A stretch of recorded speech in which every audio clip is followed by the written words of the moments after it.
Oke, selamat malam teman-teman sekalian. Hari ini kita akan membicarakan satu tema yang namanya memuliakan sang anak di dalam diri. Ya, mungkin ini suatu hal yang saya nggak tahu kita sadari apa tidak ya.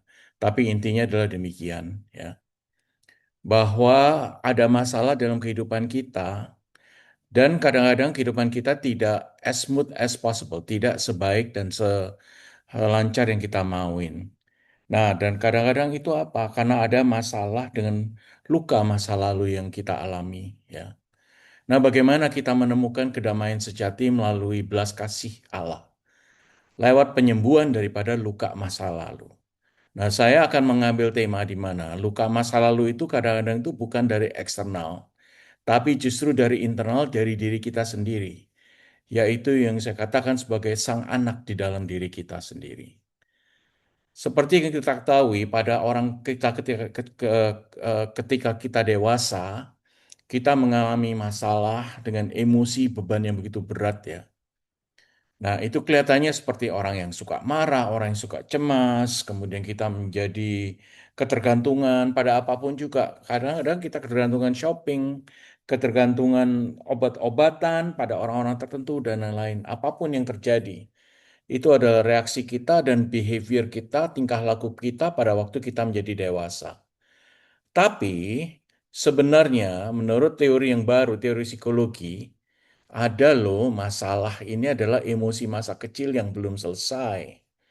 Nah, si kecil di dalam diri kita yang terluka, yang kecewa, yang marah, itu semua terjadi terakumulasi di dalam emosi kita dan dibawa ke bawah sadar kita. Kadang-kadang kita tidak menyadari bahwa itu yang membuat kita marah, itu yang membuat kita kecewa, itu yang membuat kita mengalami hal-hal yang tidak suka. Dan justru penolakan terhadap orang lain kadang-kadang ya tidak suka apa namanya kita mempunyai pemikiran-pemikiran tertentu. Saya nggak suka orang yang demikian, saya nggak suka orang yang demikian, atau orang yang mempunyai tabiat atau tingkah laku yang beda dengan saya, ketakutan pada orang, ketakutan apa yang terjadi dan lain-lain ya. Disinilah kadang-kadang itu terjadi karena si kecil di dalam diri kita, anak waktu masa kecil yang belum selesai, yang terluka masih kita simpan dalam diri kita. Jadi jangan dianggap bahwa semua perlakuan kita pada waktu kita dewasa itu karena orang melakukan kita saat kita dewasa, belum tentu. Tapi justru ada hal-hal yang waktu kecil kita terjadi dalam diri kita, mulai dari kita masih kandungan sampai sudah dilahirkan, kemudian dari bayi sampai anak kecil, toddler, sampai anak remaja, dan lain-lain. Itu semua membawa memori-memori yang ada di dalam kesadaran di bawah sadar kita. Tanpa kita ketahui satu hari, memori yang terluka itu bisa naik ke permukaan sampai menjadi reaksi orang dewasa pada waktu kita dewasa. Nah, dari sinilah kita akan berkaca di mana kejadian itu adalah kejadian memang natural. Cuma bagaimana kita mengatasinya, karena sering kejadian yang terjadi pada waktu kita masih di dalam kandungan maupun sudah dilahirkan, sudah menjadi remaja dan lain-lain, itu bisa menjadi duri-duri. Ya, karena dari luka batin dan masalah yang ada dalam diri kita yang tanpa kita rasakan akan menjadi tumbuh, menjadi duri-duri dalam diri kita dan akan membuat kita pola hidup yang rusak kalau kita tidak menanganinya dengan baik ya. Jadi masa tua itu adalah masa refleksi pada waktu kita masih kecil bahkan dalam kandungan ya. Jadi kalau kita bicarakan mengenai hal-hal yang belum tuntas, masa kanak-kanak kita pastinya akan keluar secara tidak sadar, kita tidak sadari bahwa saya merasakan hal ini dan ini membekas dalam hati saya. Ternyata itu kejadian yang saya lupa pada waktu saya masih kecil, tapi sekarang terekspresi kembali, terjadi kembali. Sehingga saya tidak tahu apa yang harus saya katakan. Tapi Tuhan selalu ada dekat kita, apapun yang terjadi bukan hanya pada saat ini. Dia kasihnya tidak ada duanya seperti yang kita dengarkan tadi. Bahwa kasih Tuhan yang akan datang, kasih Tuhan yang selalu datang pada kita adalah kasih yang benar-benar sempurna. Dia selalu menyembuhkan kita yang patah hati dan juga membalut luka-luka kita yang mengalami masalah. Kapan masalah itu datang? Tidak peduli. Tuhan akan tetap memberikan kasih-Nya. Apakah itu masalah yang datang pada waktu kita masa kanak-kanak, masih dalam kandungan, masa kanak-kanak, masa remaja, masa dewasa, kapanpun juga atau masa sekarang, Tuhan akan selalu membawa kita kepada keberanian untuk memecahkan masalah itu. Ya, ini yang hari ini kita bicarakan. Presipitasi masa kanak-kanak kita menjadikan aktualisasi masa dewasa kita apabila kita mempunyai masalah pada waktu kecil dan kita kelihatan bahwa masalah itu menjadi terlihat pada waktu kita dewasa. Nah, masa kecil yang belum selesai berbicara, ini yang menjadi emosi yang kita pegang dan tumbuh bersama kita. Jadi kita bersama dengan orang tua kita, baik bapak maupun ibu ya, kita punya koneksi yang baik. Tapi kadang-kadang koneksi itu tidak benar. Kadang-kadang koneksi itu korslet bahasa listriknya ya. Sehingga ada masalah-masalah yang kita alami tidak hanya dengan orang tua tapi juga dengan orang-orang sekitar, dengan keluarga kita, dengan tetangga kita, dengan anak-anak yang lain atau orang tua teman-teman kita dan lain-lain. Seringkali itu akan muncul nanti pada waktu kita dewasa. Karena apa?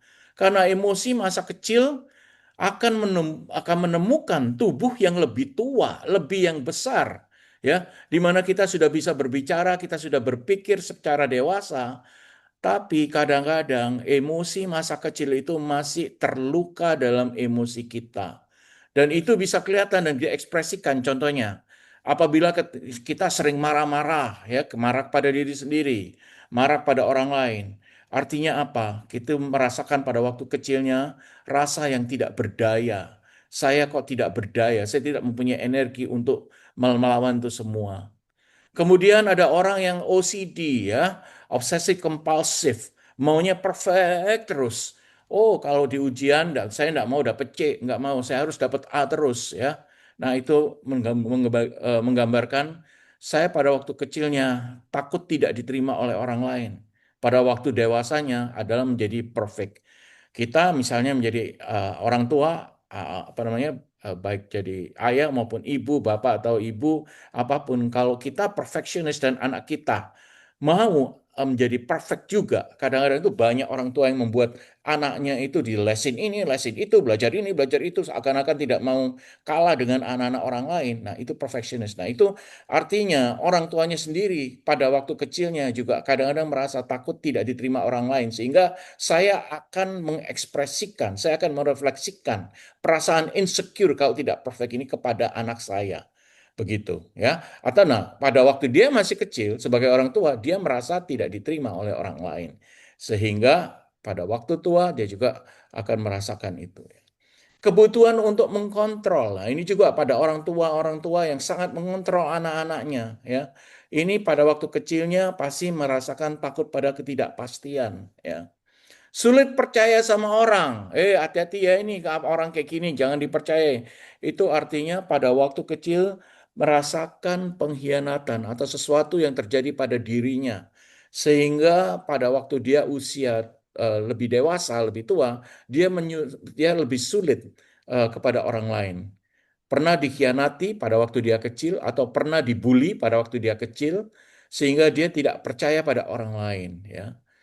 Kemudian ada lagi orang yang ya selalu menyenangkan orang lain ya. Nah, itu karena waktu kecilnya dia takut ditolak oleh orang lain sehingga pada waktu dia dewasa selalu menyenangkan orang lain, tidak pernah say tidak atau no. Always say yes, yes man, yes yes yes.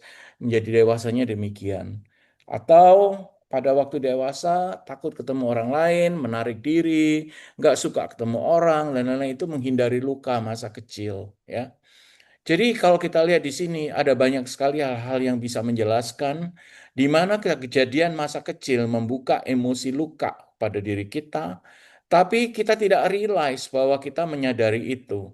Pada waktu kita dewasa baru keluarlah fenotipik atau behavior atau tingkah laku atau kepercayaan atau apapun juga istilahnya yang membuat kita tidak bisa menerima orang lain, menjadi lebih perfeksionis, obsesif kompulsif, mengontrol orang lain, mengontrol anak kita, kemudian sulit percaya pada orang, kemudian selalu menyenangkan orang lain, ataupun menarik diri tidak mau ketemu orang lain. Ya, nah, jadi demikian, maka kita melihat bahwa luka masa kecil itu tidak memiliki satu pola, ya. Jadi intinya anak-anak misalnya sama orang tua, anak laki atau anak perempuan bisa saja terjadi masalah dengan orang tuanya, baik ayah maupun ibunya, baik papa atau mamanya. Tidak selalu anak laki kepada ibu atau anak laki kepada papa, eh, apa namanya, yang perempuan pada ibu atau perempuan pada papanya.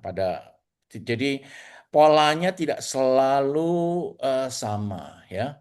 Nah, tapi yang lebih menentukan yang saya tulis nomor satu, pengasuh utama dan intensitas interaksi. Kadang-kadang ada anak-anak modern, zaman modern yang mengasuh bukan papa mamanya, tapi neninya. Nah, itu demikian juga bisa menentukan bahwa masa kecil, kalau dia anak-anak masa kecil dibawa sama neni terus, suster terus, kadang-kadang interaksi yang intens terhadap anak itu dengan susternya juga bisa melukai hati si anak, dan nanti kelak pada waktu dia dewasa juga mengalami hal-hal yang menunjukkan behavior yang tidak lazim, yang tidak benar, bukan tidak benar, tapi tidak biasa gitu ya.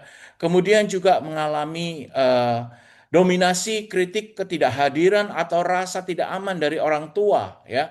Kalau orang tuanya tidak pernah hadir, orang tuanya sibuk bekerja terus, orang tuanya mengacukan atau tidak memberikan perhatian pada anaknya, anaknya merasa tidak aman karena ditinggal terus, atau dia dikritik terus sama mamanya atau papanya, oh si anaknya si ini, kamu tahu nggak temannya si ini, anaknya itu pintar sekali, dia bisa mendapatkan, dia ngomong bahasa Inggris pada waktu umur 3 tahun, apapun juga dia menulis umur 2 tahun, kok kamu nggak bisa-bisa ya, saya ajarin matematika juga kamu nggak bisa. Nah, itu namanya kritik-kritik yang akan melukai si kecil, ya.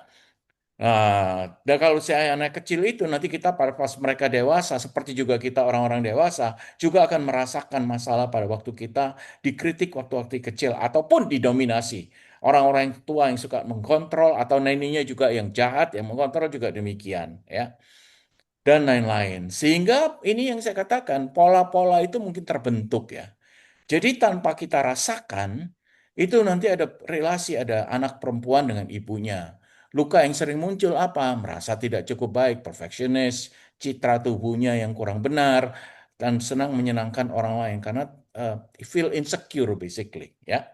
Kalau anak perempuan dengan ayahnya takut ditinggalkan, mencari validasi orang tua lain, yang laki-laki sulit percaya dengan orang lain dan lain-lain.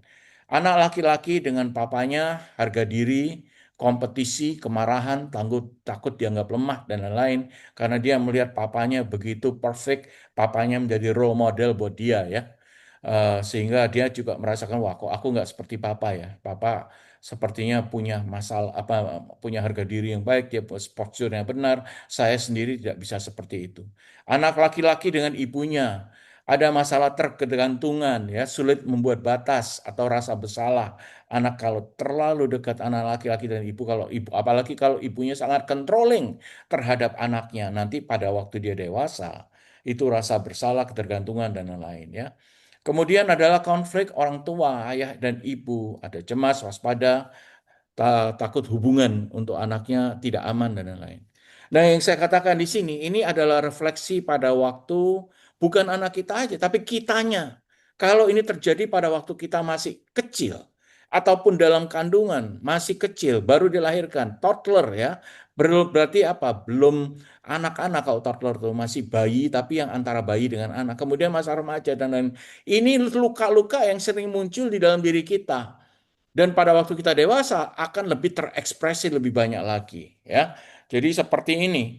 Diekspresikan bagaimana kalau anak-anak laki-laki pada waktu dewasa juga kita menjadi externalizing karena dia lebih berani, ya. Jadi lebih gampang marah, lebih agresif, menantang, perilaku berisiko dan lain-lain. Ini ya, kalau ada masalah waktu kecil.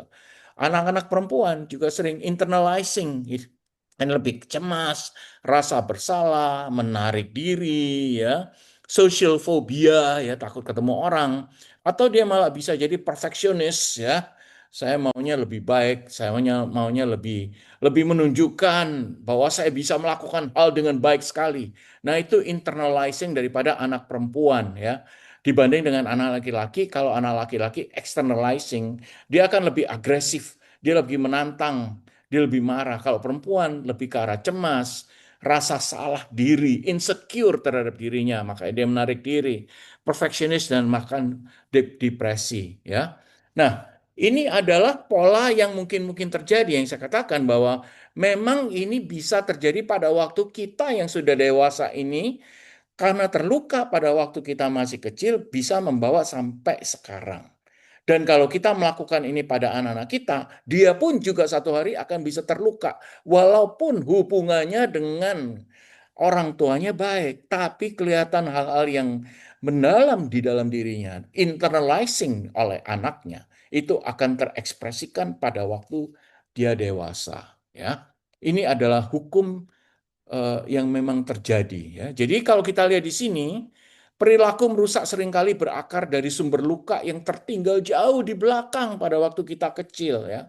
Kita sekarang bicarakan kita sendiri. Ya. Dan kekerasan, gejala masa dewasa, kekerasan dalam rumah tangga dan agresi. Karena apa? Karena masa kecil kita pernah menyaksikan atau mengalami kekerasan fisik atau verbal ya. Untuk orang-orang yang mengandalkan obat-obatan, kecanduan narkoba, ini karena kekosongan emosional dan pengabaian pada waktu kecil, ya, sehingga dia berperilaku konsumtif, dia bisa menggunakan narkoba untuk melarikan dirinya. Kemudian kalau masa dewasa, krisis identitas dan pemberontakan. Karena apa? Karena ekspektasi orang tua yang menolak identitas anak asli. Sepertinya anaknya tidak suka nih matematika, tapi orang tuanya maunya dia menjadi insinyur, menjadi apapun yang menggunakan matematika. Nah, anaknya pasti akan memberontak dalam hati. Saya bukan orang yang demikian. Saya nggak suka matematika. Atau saya nggak suka penggambar. Kok suruh jadi arsitek? Saya nggak suka biologi, kok saya disuruh jadi dokter. Demikian, jadi ada penunjukan krisis identitas dan pemberontakan. Kalau kita masa dewasa, kesulitan mempercayai orang lain, trust issues, pasti pernah ada akar tersembunyi masa kecil, trauma pelecehan atau pelanggaran batasan pribadi yang membuat kita tidak suka dengan hal lain sehingga kita susah untuk mempercayai orang lain ya.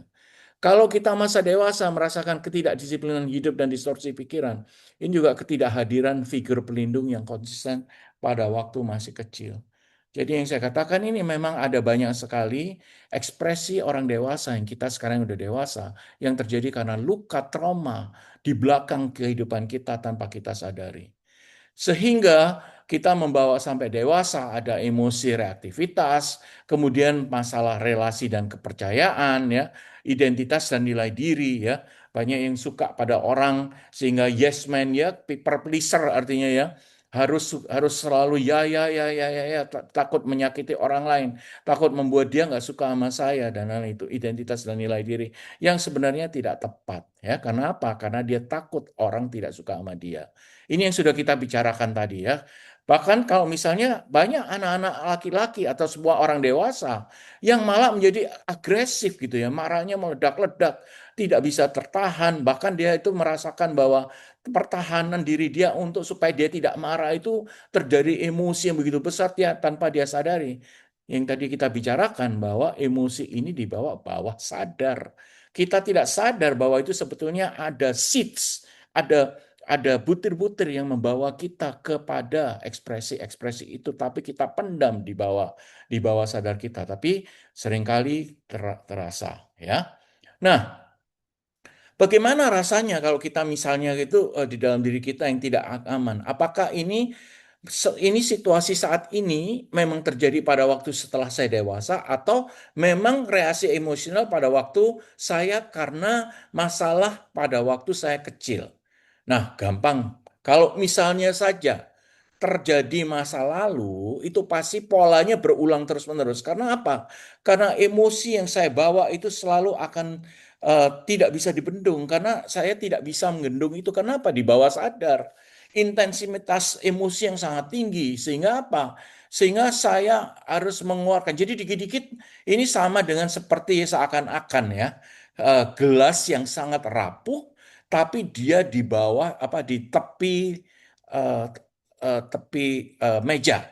Jadi kesenggol dikit aja, jelas itu gelas itu akan jatuh dan pecah karena dia rapuh, dan di sebelah di tepi tepi meja kesenggol dikit udah pecah gitu. Nah, itu pasti dari masa lalu.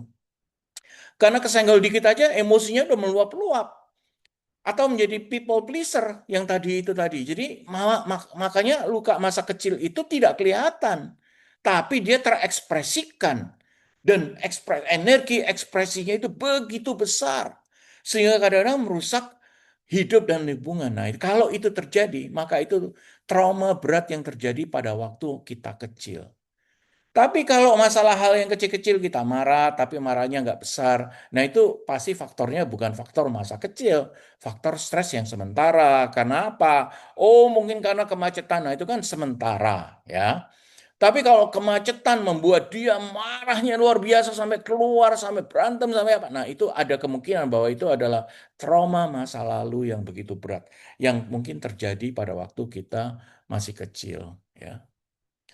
Nah, intinya makanya kalau luka tidak terselesaikan, akan terjadi pemendaman, dendam, dan kepahitan, kemarahan yang begitu besar. Itu yang tidak terselesaikan, ya. Tapi kalau itu menjadi terselesaikan, nah itu mungkin kejadian yang baru saja terjadi. Nah, ini yang kalau luka yang tidak terselesaikan, ini melawan Roh Kudus.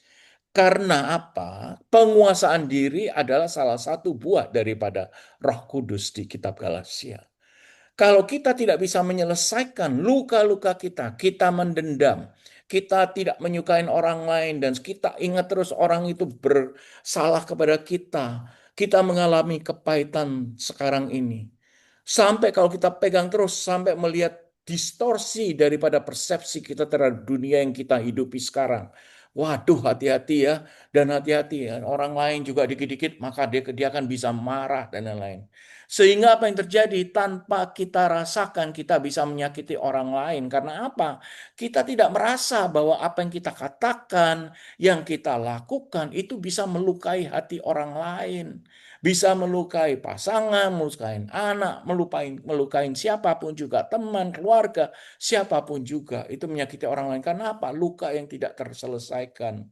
Dan berikutnya ini akan menimbulkan trauma diri kita dan trauma pada anak-anak kita. Sehingga apa?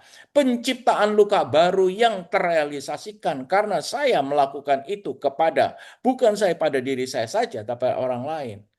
Dan ini menjadi futile cycle, siklus yang tidak berguna. Dan ini kita tahu kalau kita benar-benar mengetahui bahwa ini terjadi karena memang saya waktu kecil, bukan berarti kita tidak bisa mengatasinya.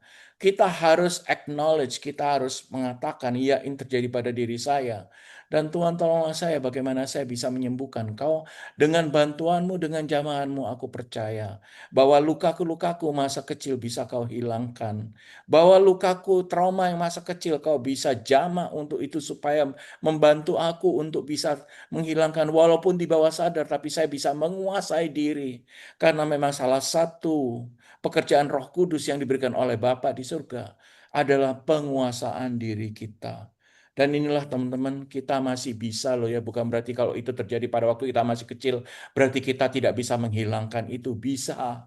Malah Roh Kudus dan Tuhan sendiri akan dengan senang hati, kalau kita minta, kita ketuk pintu surgawi, supaya dia membantu kita menghilangkan trauma-trauma, luka-luka masa kecil, yang bisa menghilangkan kepercayaan saya pada orang lain, yang bisa menghilangkan dendam saya pada orang lain, yang bisa menghilangkan kepahitan saya pada orang lain, yang bisa menghilangkan kemarahan saya apapun juga kepada orang lain, yang bisa menghilangkan kemauan saya untuk menghilangkan dengan adiksi apa saja ya, mulai shopping, nonton, apapun juga itu bisa dihilangkan karena luka-luka masa kecil.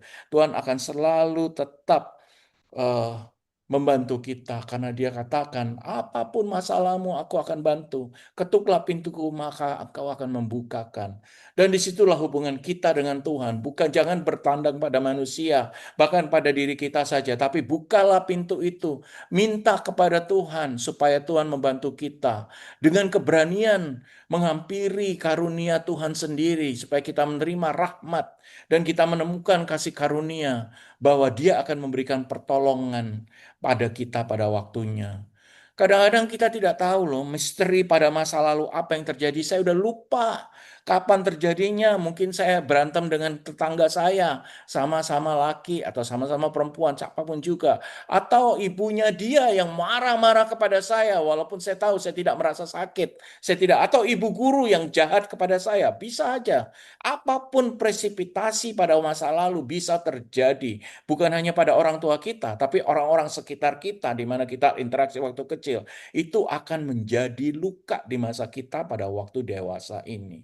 Kelemahan-kelemahan kita, kadang-kadang kita tidak bisa fight. Kenapa? Ya karena kita tidak ingat kapan itu terjadi, kepada siapa, dalam keadaan apa, mengapa itu bisa terjadi. Kita lupa semuanya.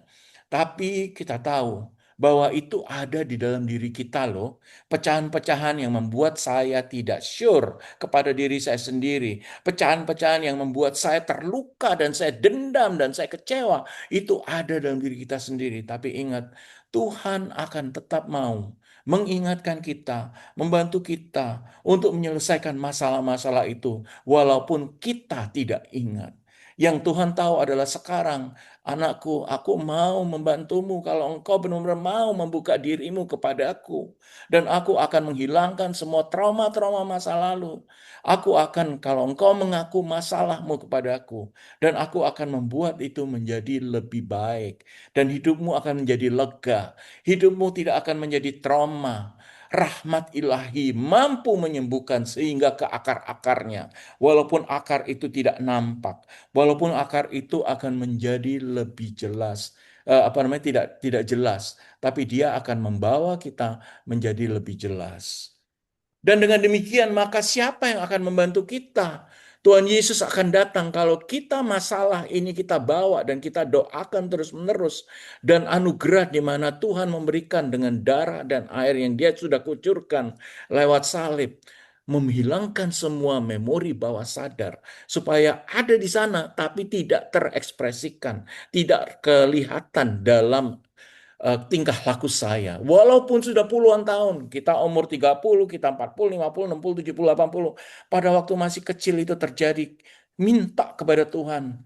Biarkan itu ada di dalam bawah sadar, tapi jangan saya lakukan, jangan saya ekspresikan dalam tingkah laku saya sehari-hari.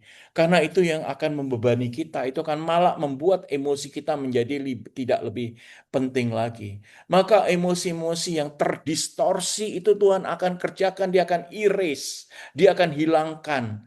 Dia akan membuat apa yang kita lakukan karena buah-buah Roh Kudus akan berkenan untuk bekerja. Maka Dia akan menyucikan kita dari semua hal-hal yang tidak benar. Dosa-dosa yang dihasilkan oleh karena kita memendam masa lalu, masa kecil kita. Itulah darah Yesus, darah dan air yang terkucur dari lambung Yesus itu yang akan bisa menghilangkan kalau kita benar-benar berserah kepadanya. Kalau kita menyandarkan diri kepadanya. Kalau kita benar-benar minta Dia eh, melakukan untuk menghilangkan itu semua sehingga kita bertabiat menjadi lebih baik seperti apa yang Tuhan katakan di dalam kitab Galatia. Firman yang katakan bahwa Roh Kudus adalah kasih, sukacita, damai sejahtera. Dia tidak memendam dendam. Dia memberikan kasih pada orang lain, semua yang baik-baik. Itu kita tidak mau luka trauma pada masa kecil, berekspresi pada masa berlawanan dengan buah-buah Roh Kudus dari kitab Galatia. Maka kalau kita dibimbing oleh Roh Kudus, ini bisa terjadi. Pemulihan inner child, anak kecil yang ada dalam diri kita. Bukan sekedar imajinasi, bukan sekedar kenangan, bukan sekedar idealisme. Tapi itu benar-benar bisa terjadi. Kita tidak perlu mencari orang-orang untuk melakukan hipnoterapi, psikologi, psikiatri, dan lain-lain. Tidak.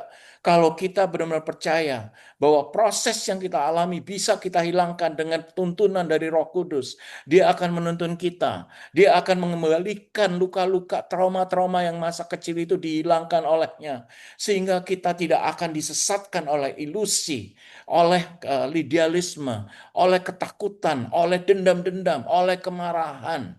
Semua yang dia bisa hapuskan, Allah Roh Kudus menghilangkan itu semua. Dan buah-buahnya akan datang di dalam diri kita, di dalam hati sanubari kita. Karena dia yang diutus oleh Bapa dalam namanya, dalam Yesus Kristus. Dia yang akan mengajarkan semua hal-hal yang baik. Seperti juga di dalam surat Galatia, damai sejahtera, kasih, sukacita, dan lain-lain. Yang tidak dendam. Dan dia akan selalu memberikan kita dengan adanya Roh Kudus, luka apapun yang dihilangkan olehnya, kita akan bisa membagikan kasih kepada semua orang. Nah, tapi kalau dengan demikian, Tuhan masih mau kita tidak pasif. Kita hanya menerima, tapi proaktif apa yang harus kita lakukan? Yang pertama adalah kita mengaku. Pasien menjadi pasien ke dokter. Kalau dia nggak ngaku dia punya sakit, dokternya juga susah mendiagnosa. Makanya dilakukan wawancara, anamnesa. Demikian juga kita sama Tuhan. Kita harus mau, walaupun dia tahu, tapi kita mau, dia mau kita berterus terang. Apa masalahnya kita? Harus kita mengaku kepadanya, Tuhan, tolonglah aku.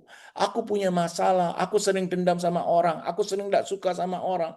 Aku sering marah sama orang. Aku sering tidak percaya sama orang. Aku sering memberikan hal yang tidak baik kepada orang lain. Atau aku sering menarik diri, aku sering takut sama orang, aku sering cemas kalau ketemu orang. Itu juga masalah-masalah yang harus kita akukan pada Tuhan. Dan kalau kita akukan pada Tuhan, maka Tuhan mengerti lebih dalam lagi masalah kita. Asal kita berani akukan dengan jujur, dengan berani kepadanya. Semua masalah-masalah ventilasi emosi negatif itu yang kita akukan kepadanya, kita menjadi pelapis, melepaskan masalah-masalah itu. Belenggu-belenggu yang terjadi masa lalu, kita pun akukan dan kita akan menjadi lepas daripada masalah-masalah lalu. Dan saya sarankan apabila kita melakukan ini, jangan hanya dikatakan, tulis pakai jurnal. Kalau kita memang mengalami masalah ini, tulis dengan jurnal. Karena apa? Dengan jurnal itu kita lebih emosionally bisa melepaskan semua apa yang kita pikirkan. Jurnal mau diketik boleh, mau ditulis tangan boleh, apapun juga. Tapi kita punya rekor daripada pengakuan bahwa saya mengalami emosi. Saya harus menghilangkan emosi masa lalu saya. Saya harus menghilangkan trauma yang dihilangkan pada waktu saya masih kecil. Walaupun saya udah lupa kapan itu terjadi terhadap siapa, dalam keadaan siapa, kapan itu terjadi. Tidak apa-apa. Yang penting adalah emosi masalah saya. Itu hilangkan dan saya membuat surat kepada Tuhan supaya dia juga berkenan untuk menghilangkan, dia berkenan untuk dia mendatangkan Roh Kudusnya, membantu saya dalam menguasai emosi saya ini dan saya akan menghilangkan semua itu berkat tuntunan Tuhan. Ingat kasihnya tiada duanya kita dengar tadi di lagu pembukaan. Kasih yang Tuhan berikan, dia mau kita hidup dengan baik. Dia mau kita hidup tidak ada emosi. Dia mau kita hidup dengan baik, dengan penuh sukacita, dengan damai, dengan sejahtera, dengan semua hal-hal yang baik-baik.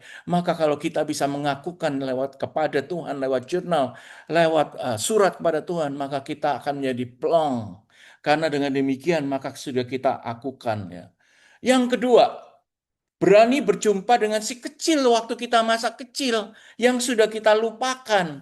Kalau kita bisa ingat baik, tapi kalau kita tidak baik, kita paling enggak kita cari apa masalah si kecil dalam diri kita ini. Mengapa kita itu begitu marah? Mengapa kita itu merasa ditolak? Mengapa kita itu sangat dendam? Mengapa kita itu selalu merasa sendirian? Mengapa saya itu kok jadi sangat perfeksionis? Mengapa saya itu kok menjadi obsessive compulsive disorder? Mengalami itu. Mengapa saya itu tidak suka sama orang? Kenapa orang saya itu sangat membenci orang lain? Mengapa saya always say yes to everyone, tidak pernah say no dan lain-lain? Itu semua ada bahan-bahan si kecil yang ada dalam batin kita yang membuka luka dari masa lalu tanpa kita sadari dan saya tidak ingat kapan itu terjadi kepada siapa dan kapan kenapa, tapi saya tahu ada beban si kecil di dalam masa lalu saya yang saya harus juga akukan kepada Tuhan. Kalau kita bisa ingat itu semua, tulislah dalam surat kita, dalam jurnal kita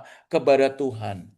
Dan akhirnya yang terakhir adalah langkah yang ketiga adalah berani membawa bahwa itu memang bagian dari kehidupan saya Tuhan. Saya adalah orang yang tidak perfect. Dan Bapa di surga Allah pun kita tahu bahwa Dia tidak menciptakan kita sebagai perfeksionis, tidak menjadi perfect. Dia tahu bahwa kita akan sudah mengalami masa lalu. Walaupun itu bukan salah kita, apalagi kalau itu terjadi pada waktu kita di kandungan, masa kecil dan lain-lain, itu bukan salah kita. Memang bagian daripada kehidupan kita dan tidak bisa dihilangkan. Tapi Tuhan akan membantu penerimaan kita. Tuhan akan membantu bahwa kita menerima bahwa that we are not perfect. Inilah kebiasaan daripada kita dan kepunyaan kita sebagai orang yang dilahirkan. Dia sudah menghembuskan nafasnya daripada kita. Dia mau kita orang menjadi orang perfect. Tapi selama hidup kita tidak akan menjadi perfect. Karena apa? Karena Tuhan juga memberikan independensi dalam kejadian-kejadian dalam kehidupan kita. Sehingga biarkan si kecil itu bagian dari kehidupan kita. Biarkan tapi dan jangan biarkan dia merusak hidup kita. Kita bawa si kecil dalam kehidupan kita, emosi, trauma masa lalu. Tapi kita jangan biarkan dia mengekspresikan dirinya di dalam kita.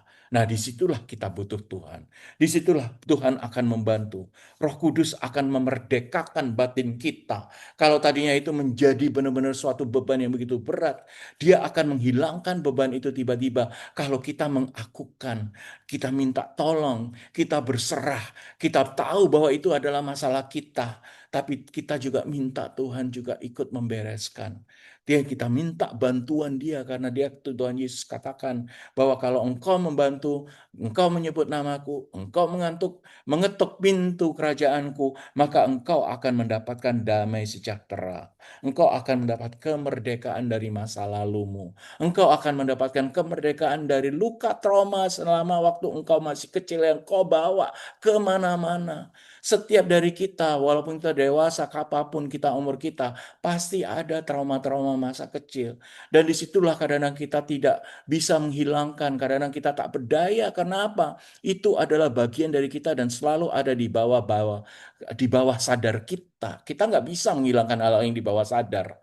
Kecuali memang kita latihan ya, tapi meditasi dan lain. Tapi menurut saya kalau kita benar-benar menghilangkan itu dan kita benar-benar keterbukaan membawa kepada Roh Kudus, kita doakan setiap hari ya Tuhan, Bapa di surga dengan bantuan Roh Kudus-Mu aku percaya bahwa Engkau bisa bantuku. Inilah masalah-masalahku, inilah trauma-trauma masa kecilku. Inilah aku mau menghilangkan dari kebiasaanku walaupun aku tahu trauma masa kecil tidak bisa kau hilangkan, tapi nggak apa-apa. Hidupku tidak perfect, tapi karena aku selalu bersandar kepadamu, bersandar kepada perintahmu, firmanmu, titahmu, aku akan menjadi orang yang baik, di mana engkau sudah memberikan buah-buah Roh Kudus yang sudah berbuah dalam hatiku. Itu adalah hal yang terbaik yang kita lakukan. Sehingga kalau melakukan itu, kita menjadi manusia transformasi baru melewat Allah Roh Kudus. Yang tadinya gelisah, dan reaktif menjadi damai sejati. Belenggu-belenggu luka dihilangkan, kita akan mendapatkan emosi yang hilang, kemerdekaan daripada batin-batin dan emosi yang jauh ya. Kalau kita mengalami sekarang haus akan pengakuan, validasi, kita akan mendapatkan penerimaan apapun kita lakukan yang kita dapatkan. Siklus relasi yang destruktif ya, dengan orang lain, dengan tetangga, dengan bos kita, dengan siapapun juga, maka kita akan mendapatkan relasi yang otentik dan disiplin yang menjadi lebih baik ya. Terkunci dalam perang korban, rasanya kok saya korban, orang mencerca saya, orang. Jadi ini kan kadang-kadang itu karena kita itu tidak percaya pada diri sendiri dan seringnya itu karena luka masa lalu. Kalau kita bawa kepada Tuhan, kita akan eh, menjadi orang manusia baru yang lebih utuh, yang berdasarkan eh, kemauan Bapa di surga karena kita memberikan apa adanya ya. Kayak kita merasakan jadi kita tidak akan lagi terbelenggu dengan masa kita, masa kecil kita, masa lalu kita menjadi korban, korban, korban. Sehingga kalau menjadi korban kadang-kadang saya itu tidak berdaya. Kalau menjadi korban masa masa dewasanya saya merasa saya mau menyenangkan orang terus. Ya, itu tidak benar juga. I never say no to everyone. Tapi on the other hand, kalau saya tidak percaya sama orang, saya say no terus. Orang mau menyenangkan kita, kadang-kadang kita tolak. Kenapa? Saya tidak percaya sama dia. Itu menjadi korban lagi, ya. Jadi itu belenggu-belenggu masa lalu, luka-luka yang terjadi, emosi kita pada waktu kita kecil. Kalau Tuhan berkenan menghilangkan, itu akan hilang dalam behavior kita. Lukanya tidak hilang, emosi kita tidak hilang, tapi tidak menjadi beban lagi karena Tuhan berkenan untuk menghilangkan dalam tingkah laku kita, menjadi manusia yang baru. Dan kalau benar-benar inner child itu sudah kita akukan dan Tuhan sudah hilangkan, maka tidak akan lagi membebani masa kita pada dewasa ini. Trauma-trauma yang tadinya merengek untuk diekspresikan saat ini dengan marah, dengan dendam, dengan menarik diri kita, dengan adiksi terhadap apapun juga, itu juga dihilangkan. Malah kita bisa, oh, saya sudah mengalami itu. Saya mau membantu orang, saya mau berbagi kasih. Dengan senang saya bisa bersaksi karena Tuhan saya sudah menolong saya. Dengan kekuatan Dia, aku menjadi manusia yang baru, manusia yang Tuhan maui. Lewat Roh Kudus yang sudah bekerja dalam diriku, maka kita bisa membagikan kebaikan-kebaikan, cerita-cerita yang baik itu dan menjadi penyembuh bagi sesama. Karena di sekeliling kita pasti ada banyak orang yang mengalami trauma masa kecil, mengalami hal yang sama dengan kita, atau bahkan lebih susah daripada kita. Tapi kita tahu bahwa kita adalah anak-anak Tuhan yang sudah disembuhkan dan Tuhan berkenan untuk menyembuhkan buat kita. Kita sudah menjadi hal yang lebih baru, maka kita masih tetap wounded, terluka, tapi kita bisa menjadi penyembuh. Maka kita bisa menjadi wounded healer. Wounded healer artinya penyembuh yang pernah terluka. Dan kita bisa membagikan kasih Tuhan itu kepada orang lain. Karena pengalaman saya mengalami itu Tuhan. Biarlah aku bisa menjadi berkat bagi sesamaku. Biarpun aku masa laluku yang kurang baik, kurang perfect, tapi aku percaya bahwa aku juga masih bisa mengembalikan kasih-Mu lewat pembagian pengalamanku. Karena apa Tuhan? Karena satu hal, apapun yang terjadi pada diriku, aku tetap percaya kepadamu. Aku mengeluarkan semua kekhawatiranku kepadamu. Aku mengaku kepadamu masalah-masalahku. Dan engkau sudah memelihara aku. Disitulah kesembuhan yang begitu sempurna terjadi. Karena kerendahan hati kita untuk mengakui, kerendahan hati kita untuk berserah karena kita tidak berdaya mengatasi luka masa lampau waktu kita kecil dan kita tidak ingat lagi. Tapi kalau kita menyerahkan seluruh kepercayaan kita, seluruh pikiran kita dalam keheningan pada Tuhan, karena kita percaya kepadanya, maka semua terjadi menurut kehendaknya. Dan kehidupan kita menjadi damai sejahtera, seperti yang buah-buah Roh Kudus mengekspresikan dirinya dalam diri kita. Itulah teman-teman. Masalah-masalah yang kita alami saat ini mungkin bukan berarti bahwa itu berasal dari masalah saat ini. Tapi justru karena ada masalah yang masa lampau yang tidak resolve, artinya tidak bisa terpecahkan dan ada di dalam diri kita, malah menjadi beban emosi, beban moral. Tapi Tuhan akan membantu kita bila kita berserah, kita minta pertolongannya. Dan apa hasilnya? Kita mendapatkan hal yang sukacita begitu besar dan bahkan kita bisa sharing menjadi penyembuh as a wounded healer kepada sesama kita. Semoga Tuhan berkati kita semua dan kita lakukan apa yang firman Tuhan sudah katakan malam hari ini. Kita dengarkan satu lagu sebelum kita tutup.